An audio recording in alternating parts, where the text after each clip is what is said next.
शेतकरी मित्रांनो नमस्कार. राज्यातील शेतकऱ्यांच्या खात्यात पीक विमा जमा होण्यास सुरुवात झालेली आहे.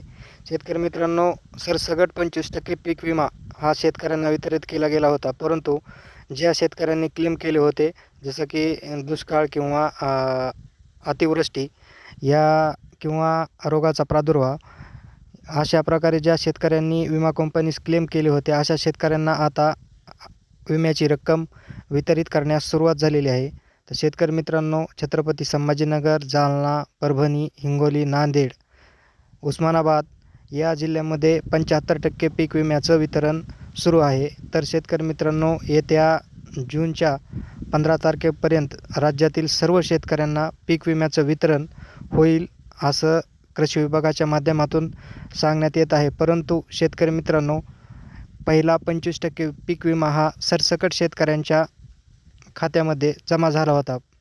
परंतु यावेळेस आता उर्वरित 75% पीक विमा ज्या शेतकऱ्यांनी पीक विम्याचे क्लेम केले होते, त्याच शेतकऱ्यांना मिळणार आहे. हा मुद्दा शेतकऱ्यांनी लक्षात घ्यावा आणि इथून पुढं शेतकरी मित्रांनो, आपल्या पीक विम्याचा क्लेम अवश्य करून घ्या.